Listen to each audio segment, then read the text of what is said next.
अस्सलामु अलैकुम वरहमतुल्लाहि वबरकातुहू। दोस्तों, तहज्जुद कभी सोचा है क्यों तहज्जुद इतनी पावरफुल नमाज है कि माशाअल्लाह से इसमें मांगी हुई दुआएं 99% कबूल होती है, मतलब कबूल होती ही है। हालांकि ये फ़र्ज़ नमाज नहीं है, नफली इबादत है, लेकिन फिर भी इतनी ताकतवर नमाज है।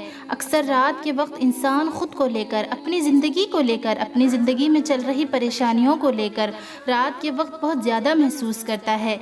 दिन भर तो वो कामों में लोगों के सामने वक्त निकाल कर अपने सारे हालात एक साइड रख देता है, लेकिन जब रात होती है तो इंसान खुद को बेबस, तन्हा और टूटा हुआ, बिखरा हुआ पाता है।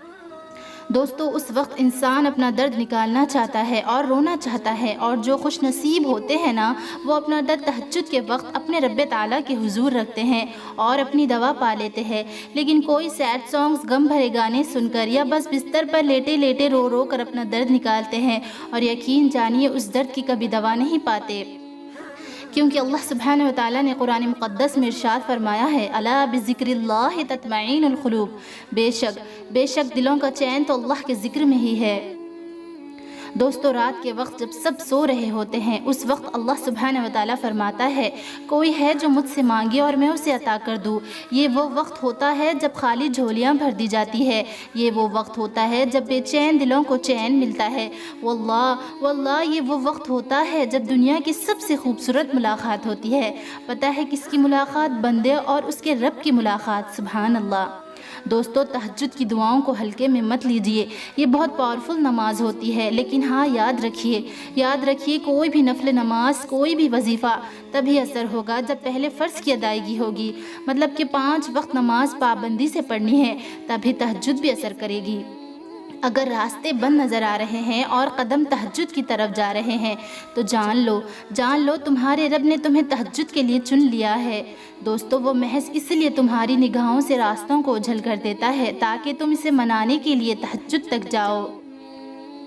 दोस्तों, वो चाहता है मेरा बंदा रात की खामोशी में मुझसे हम कलाम हो और मैं सुकून से रात की खामोशी में अपने बंदे को सुन सकूं। फ़ौरन तुम्हारी सुन लेता तो क्या तुम तहज्जुद का मज़ा चख पाते, इसकी महब्बत की लज्जत, कबूलियत की अहमियत जान पाते। दोस्तों, तहज्जुद का सजदा हर किसी को नसीब नहीं होता है। तहज्जुद तो लाडली इबादत है और अल्लाह सुब्हानहू व तआला के लाडलों को ही नसीब होती है। तहज्जुद में मांगी हुई दुआ रद्द हो जाए, ये तो सरासर नामुमकिन बात है। तुम इसे मनाने के लिए अपनी नींद कुर्बान करो और वो ना माने, ये तो नामुमकिन सी बात है। दोस्तों, तहज्जुद की नमाज अल्लाह ने बना ही कबूलियत के लिए है। अगर तो कोई दुआ तुम्हें तहज्जुद तक ले गई है तो जान लो तुम्हारी दुआओं की कबूलियत हो चुकी है। जो दुआ तुम तहज्जुद में मांग रहे हो ना, हकीकत में तो वो दुआ कब की कबूल हो चुकी है। वो देर फ़कत इसलिए कर रहा है ताकि तुम्हारा और इसका दुआ का रिश्ता बरकरार रह सके। सुभान अल्लाह। दोस्तों, तहज्जुद की नमाज मौजज़े का ज़रिया है। जब तुम्हें सारे रास्ते बंद नज़र आते हैं ना, तब भी वो एक रास्ता खुला रखता है। पता है कौन सा रास्ता? तहज्जुद का रास्ता।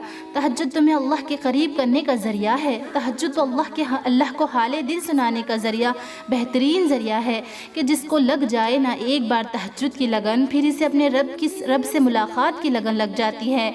सजदे तो बाद में आते हैं, तहज्जुद की सिर्फ नियत कर लेना ही अल्लाह को राज़ी कर देता है।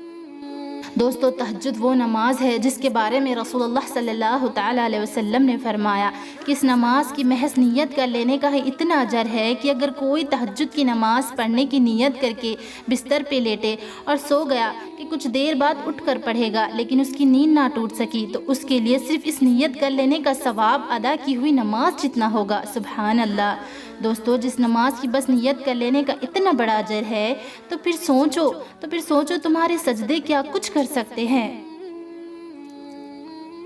दोस्तों, अधूरे किस्से तो अल्लाह ने तहज्जुद के लिए छोड़े होते हैं ताकि तुम आओ, उसे मनाओ और अपनी मुरादें पा जाओ। दोस्तों, जब तुम वक्त तहज्जुद अपनी नींद तर्क कर अल्लाह से ये कहने के लिए सजदा रेज़ हो जाते हो ना, या अल्लाह पाक मुझे आपसे मोहब्बत हो गई है, तो अल्लाह भी पलट कर फरमाता है मुझे तुमसे भी ज़्यादा तुमसे मोहब्बत है। फिर उसकी मोहब्बत तुम्हें उन सारी दुआओं की कबूलियत के तौर पे मिलती है जिनके बारे में तुम सोच रहे होते हो कि ये तो कभी भी नहीं होने वाला है। अल्लाह की मोहब्बत तुम्हें तहज्जुद तक ले आती है। اور تہجد کی دعاؤں کے لیے تو ساتوں آسمانوں کے پردے اٹھا دیے جاتے ہیں، اور پھر اللہ سبحانہ و تعالیٰ ایسے معجزے کرتا ہے جو نہ کبھی زمین والوں نے دیکھے ہوتے ہیں اور نہ ہی آسمان والوں نے۔ تہجد کے وہ سسکتے ہوئے سجدے ہی تمہاری دعاؤں کے لیے معجزوں کا ذریعہ بنیں گے جو صرف تمہارے اور اللہ کے درمیان ہے۔ دوستو، تہجد بڑا گہرا راز ہے اللہ اور اس کے بندے کا، اور شاید اللہ نے اسے راز ہی رکھنا تھا، اسی لیے تو تہجد کا وقت تب کے لیے منتخب کیا ہے جب ساری کائنات سکون کی نیند سو جاتی ہے، اور پھر اللہ ان سے ملاقات کے لیے پہلے آسمان پہ آ جاتا ہے، جو اس سے ملنے کی تڑپ میں نیند توڑ کر آتے ہیں یا جو اس تڑپ میں سوتے ہی نہیں ہیں۔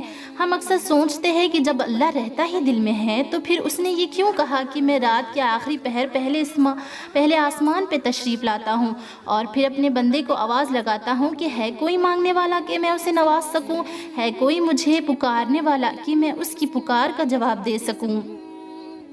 دوستو، ایسا اللہ تعالیٰ نے اس لیے کہا ہے کہ تم سے تاکہ تم تہجد کی اہمیت جان سکو۔ عموماً تم نماز کے ذریعے اللہ تک جاتے ہو، لیکن تہجد کی نماز وہ واحد نماز ہے جب اللہ سبحانہ و تعالیٰ خود تم سے ملنے کے لیے آتا ہے۔ تو پھر سوچو، اللہ نے بے وجہ تھوڑی نہ تمہیں ملاقات کے لیے چنا ہوگا، کوئی تو بات ہے تم میں ایسی جو وہ صرف تمہاری آواز سننے کے لیے دونوں جہان کو خاموش کر دیتا ہے، تاکہ وہ صرف تمہیں سن سکے، تاکہ جب تم رو تو تمہاری بے بسی کو کوئی نہ دیکھ سکے، تاکہ جب تم گڑ گڑاؤ تو تمہارے درد کو پردہ رکھ سکے۔ وہ اپنے بندوں کی بے پردگی نہیں ہونے دیتا، وہ اپنے بندوں کی خودداری کو ہمیشہ قائم رکھتا ہے۔ تبھی اس نے تہجد جیسی نماز بنائی اور رات کی تاریکیوں میں اس کا وقت رکھ دیا، نہ کوئی شرط رکھی نہ ہی عبادت فرض کی، بس یہ کہہ دیا کہ محبت کھینچ لائے جب یہاں تک تب آ جانا، کوئی پابندی نہیں، جب دل کرے مجھ سے ملنے کا، مجھ سے باتیں کرنے کے لیے چاند تلے بیٹھ جانا، جب سو نہ سکو تو میرے ساتھ رات بھر جاگنا۔ تو پھر یقین رکھو، انکار کرنے کے لیے تھوڑی نہ اللہ ملاقات کے اتنے جتن کرتا ہے، تہجد ہی تمہیں کن تک لے جائے گی۔ وہ سجدے جو راز ہے صرف تمہارے اور اللہ کے درمیان، انہی سجدوں سے ایسے معجزے ہوں گے کہ دنیا دیکھتی رہ جائے گی۔ جب تم اس کی محبت میں اس کا پسندیدہ کام کرنے لگتے ہو نا، تو پھر وہ بھی تمہاری محبت میں تمہارا پسندیدہ کام کرنے لگتا ہے۔ بے شک وہ بار بار رحم کرنے والا اور بار بار اپنی قدرتوں کے جلوے دکھانے والا ہے۔ دوستو، تہجد اللہ کی محبوب نماز ہے، تو پھر سوچو جنہیں اللہ توفیق دیتا ہے انہیں وہ کتنا محبوب رکھتا ہوگا۔ ان کی دعاؤں پر تو اللہ سبحانہ و تعالیٰ مسکرا کر کن فرماتا ہوگا، ان کے لیے تو اللہ نے اپنے خاص معجزے رکھے ہوں گے، ایسے معجزے جو تقدیریں بدل دے، کہانی پلٹ دے، جو اللہ سے ملوا دے۔ تہجد کی دعائیں معجزوں کے اتنا ہی قریب ہوتی ہے جتنا اس وقت اللہ تم سے قریب ہوتا ہے، اور پتہ ہے اس وقت اللہ تم سے کتنا قریب ہوتا ہے؟ اتنا قریب کہ اللہ اور تمہارے درمیان کسی تیسرے کی آنے کی بھی گنجائش نہیں رہتی۔ دوستو، اتنا قریب کہ نہ آسمان والے تمہیں اللہ سے جدا کر سکتے ہیں اور نہ ہی زمین والے۔ اس لمحے اللہ نصیب سے بھی بولنے کا اختیار چھین لیتا ہے، پھر اللہ سب کو خاموش کروا کے تمہاری طرف متوجہ ہوتا ہے، اور متوجہ ہوتے ہوئے وہ یہ نہیں دیکھتا کہ اس کے پاس کیوں آئے ہو، وہ تو بس یہ دیکھتا ہے کہ اس کے پاس آئے ہو۔ دوستو، پھر وہ کہتا ہے، اے میرے بندے، فریاد کرو، کیا چاہیے، کیا چاہتے ہو، مانگو مجھ سے، میں تمہیں نواز دوں گا۔ بس پھر وہ ایسے دعائیں قبول کر لیتا ہے کہ دعائیں بھی حیران رہ جاتی ہے، پھر وہ وہاں سے مدد بھیجتا ہے جہاں التجا بھی نہیں جا سکتی۔ دوستو، پھر وہ تمہاری چاہت کو ایسے تمہارا نصیب کا حصہ بنا دیتا ہے جیسے یہ تمہارے نصیب سے جدا کبھی ہوئی ہی نہ تھی۔ تہجد پڑھنے والوں کے قصے ہی الگ ہوتے ہیں، معجزے بھی انتظار کرتے ہیں ان کی زندگیوں کا حصہ بننے کے لیے۔ اور تمہیں کیا لگتا ہے جس نے صرف 6 دنوں میں آسمان اور زمین اور اس میں موجود ہر چیز بنا ڈالی؟ تمہیں لگتا ہے کہ اس رب کے لیے تمہاری مقدر بدلنا مشکل ہے؟ اس کے لیے کچھ بھی ناممکن نہیں، اس کے لیے تو کچھ بھی مشکل نہیں۔ اس غم کے بعد اس نے تمہاری خوشی کو چن رکھا ہے، اس مشکل وقت کے بعد تمہارے لیے آسانیاں ہی آسانیاں ہیں۔ دوستو، اللہ کریم ہم سب کو 5 وقت کا نمازی اور تہجد گزار بنا دے، آمین ثم آمین۔ آخر میں اللہ سبحانہ و تعالیٰ سے دعا کرتی ہوں، جو کوئی تہجد میں یا فرض نمازوں میں تجھ سے جو بھی سوال کر رہا ہے، رب پاک تو سب کی جائز دعاؤں پر کن فیکن فرما دے، آمین یا رب العالمین۔ دوستو دین کی باتوں کو خود تک نہ رکھیے، آگے بھی شیئر کیجیے اور ثواب کے حقدار بنیے۔ ایسے ہی اور ویڈیوز کے لیے ہمارے چینل راہ الدین ڈاٹر آف مریم کو ضرور سبسکرائب کریں۔ جزاک اللہ خیر۔